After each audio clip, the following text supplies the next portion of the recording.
Chicago's deadliest mob boss offered Jimmy Cliff $2 million to sing at his private party.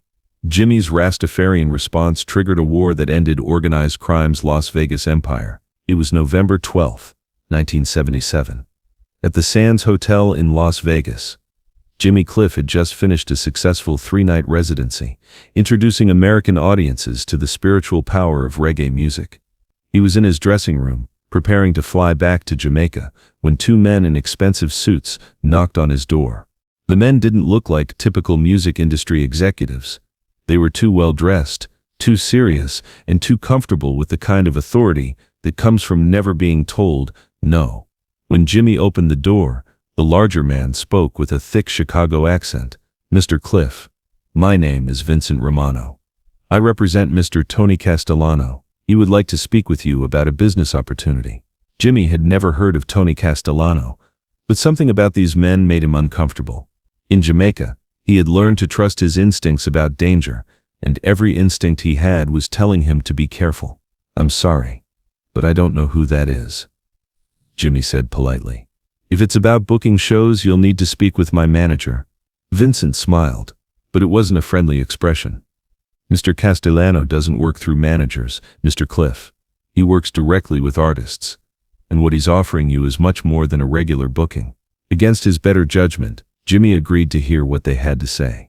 Vincent and his partner, whose name Jimmy never learned, explained that Tony the Butcher Castellano was the most powerful organized crime leader in the Midwest. He controlled illegal gambling, loan sharking, and protection rackets throughout Chicago, and he was expanding his operations into Las Vegas entertainment. Tony was planning a private party at his estate outside Chicago to celebrate his daughter Maria's engagement. It would be attended by every major crime family leader in America, a gathering of the most dangerous men in the country. And Tony wanted Jimmy Cliff to provide the entertainment. 1 hour of performance, Vincent explained.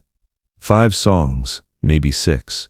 Mr. Castellano is offering $2 million cash for one night's work. Jimmy was stunned by the amount. $2 million was more money than most reggae artists made in their entire careers. It would set him up financially for life, allow him to support his family and community in Jamaica, and fund every musical project he had ever dreamed of pursuing. But something about the offer felt wrong. Jimmy had built his career on the spiritual foundation of Rastafarianism, which taught that money and material success were meaningless compared to spiritual integrity and moral righteousness. The idea of performing for criminals, even wealthy ones, conflicted with everything he believed. "I appreciate the offer," Jimmy said carefully, "but I don't think I'm the right artist for your boss's party. Maybe you should contact someone else." Vincent's expression hardened. "Mr. Cliff, I don't think you understand. This isn't a request. Mr. Castellano has already told his guests that you'll be performing. The invitations have been sent out. People are excited to hear the famous reggae star sing for Tony's daughter." Jimmy felt a chill run down his spine. He was being told that he didn't have a choice, that his consent didn't matter, that Tony Castellano had decided Jimmy would perform, and that was the end of the discussion. "I'm sorry," Jimmy said firmly, "but I can't do it. I don't perform for people who make their living through violence and crime. It goes against my spiritual beliefs." Vincent stood up, his face showing the kind of anger that Jimmy suspected had intimidated countless people over the years. "Mr. Cliff, you don't seem to understand who you're dealing with. Tony Castellano is not a man who accepts no for an answer. When he wants something, he gets it. Period. Jimmy had grown up in the tough neighborhoods of Kingston, Jamaica. He had seen violence, poverty, and desperation. He had watched powerful men try to intimidate people who couldn't fight back. But he had also learned from his Rastafarian faith that spiritual strength was more powerful than any physical threat. "I understand exactly who I'm dealing with," Jimmy responded, his voice calm but unwavering. "And my answer is still no. I don't care how much money you're offering or how powerful your boss thinks he is. I won't compromise my spiritual beliefs for anyone." Vincent looked shocked. He clearly wasn't used to people standing up to Tony Castellano's demands, especially when $2 million was on the table. He leaned forward, lowering his voice to a menacing whisper. "Mr. Cliff, I hope you understand what you're walking away from. This kind of money doesn't come around twice, and Mr. Castellano doesn't make offers like this to just anyone. You're making a mistake that you might regret." Jimmy stood up, walked to his dressing room door, and opened it. "Gentlemen, I think we're done here. Please tell Mr. Castellano that I'm honored by his interest, but I won't be available for his party. I wish him and his daughter well." Vincent and his partner left without another word, but Jimmy could see in their faces that this conversation was far from over. In the organized crime world, refusing Tony Castellano wasn't just declining a business opportunity. It was an act of defiance that demanded consequences. Over the next several days, Jimmy received phone calls at his hotel, his management office, and even at his home in Jamaica. The messages were always the same. Tony Castellano was giving him one more chance to reconsider, and if he didn't accept the offer, there would be serious consequences. Jimmy's manager, David Chen, was terrified. "Jimmy, these people don't make idle threats. Maybe we should just do the show, take the money, and forget this ever happened." But Jimmy was resolute. "David, if I perform for this man, I'm telling the world that my spiritual beliefs are for sale. I'm saying that Rastafarianism is just a performance, not a way of life. I can't do that." The pressure campaign escalated quickly. Jimmy's concerts in Chicago and Detroit were mysteriously canceled when venue owners received security concerns from unnamed sources. Radio stations in several major markets stopped playing his music. Record stores in cities with significant organized crime presence pulled his albums from their shelves. Tony Castellano was demonstrating his power, showing Jimmy that refusing his offer would have consequences that extended far beyond just missing out on $2 million. But Jimmy had something that Tony hadn't encountered before. A spiritual foundation that was stronger than fear, greed, or intimidation. On November 28, 1977, Jimmy made a decision that shocked everyone in the music industry. Instead of quietly backing down or finding some compromise with Tony Castellano, he called a press conference at the Beverly Hills Hotel and went public with the entire story. "I want everyone to know," Jimmy announced, to a room full of reporters, "that I was offered $2 million to perform for a known criminal, and I refused. I refused because my Rastafarian faith teaches me that spiritual integrity is more valuable than any amount of money. I refused because music should uplift people's souls, not entertain people who profit from violence and suffering." Jimmy continued, "If Tony Castellano wants to retaliate against me for this decision, so be it. But I won't let organized crime control who I perform for or what I stand for. Jah protects those who stand for righteousness, and I'm not afraid of any man who builds his power on fear and violence." The press conference made national news. Jimmy Cliff, a reggae artist from Jamaica, was openly defying one of America's most powerful crime bosses and daring him to retaliate. It was unprecedented in the entertainment industry. The reaction was immediate and explosive. Tony Castellano was furious that his private business had been made public. In the organized crime world, being publicly challenged and disrespected was unacceptable. Tony's reputation depended on everyone believing that he could force anyone to do anything he wanted. Within 48 hours of Jimmy's press conference, Tony made a decision that would ultimately destroy his entire criminal empire.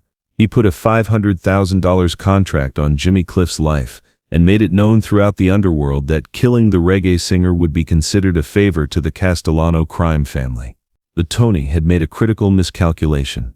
Jimmy Cliff wasn't just a musician. He was an international figure with fans and supporters around the world. The Rastafarian community, civil rights organizations, and music industry leaders all rallied to his defense. More importantly, the FBI had been trying to build a case against Tony Castellano for years without success.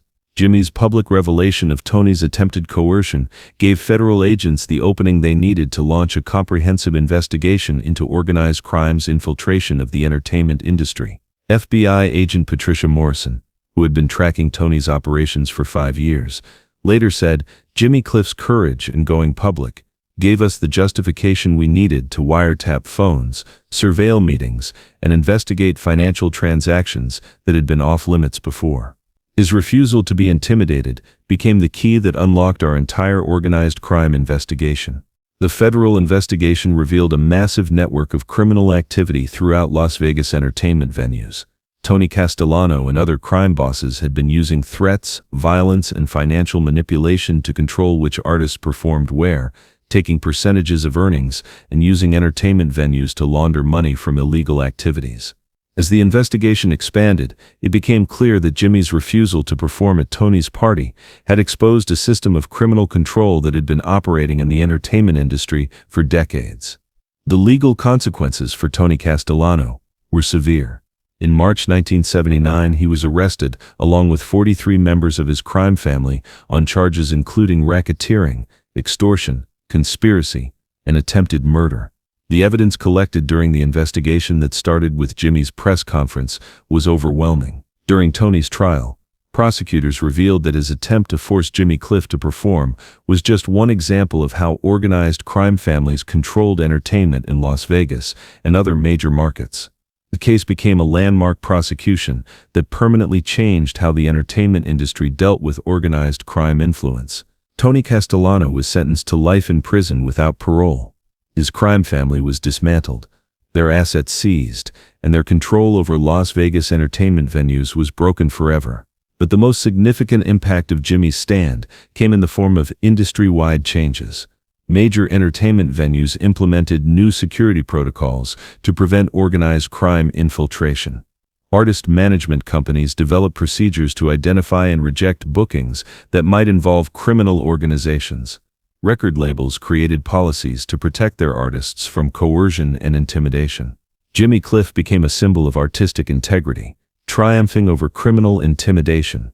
His willingness to sacrifice $2 million and risk his life rather than compromise his spiritual beliefs inspired other artists to stand up against various forms of industry corruption and exploitation.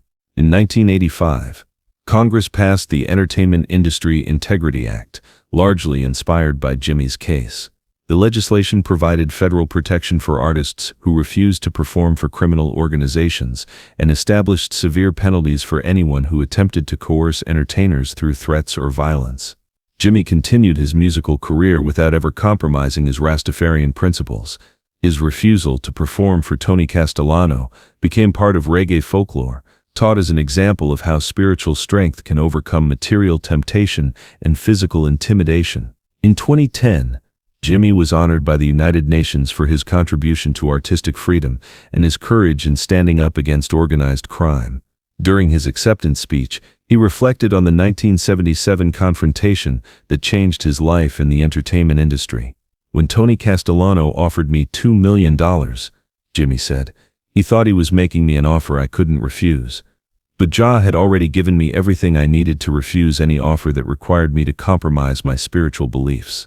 Money can't buy integrity, and fear can't destroy faith. The former Sands Hotel, where Jimmy's confrontation with Tony's representatives began, now displays a plaque commemorating the place where artistic integrity defeated organized crime. The plaque includes a quote from Jimmy: "Some things are not for sale, and a righteous soul is one of them." Tony the Butcher Castellano died in federal prison in 1998, his criminal empire destroyed, and his legacy reduced to serving as an example of what happens when organized crime tries to control artists who refuse to be controlled. Jimmy Cliff's two-word response to Tony's demand, "Not interested," became one of the most powerful statements in music history, proving that spiritual conviction can triumph over any amount of money, any threat of violence, and any display of worldly power. The story reminds us that true strength comes not from the ability to intimidate others, but from the courage to stand for principles that are bigger than personal safety or financial gain. If this incredible story of spiritual courage defeating organized crime moved you, make sure to subscribe and hit that notification bell for more amazing tales of artists who chose integrity over easy money. Share this video with someone who believes that standing up for your values is worth any sacrifice. Have you ever had to choose between financial gain and personal principles? Let us know in the comments below, and don't forget to check out our other videos about the moments when music legends prove that some things really aren't for sale.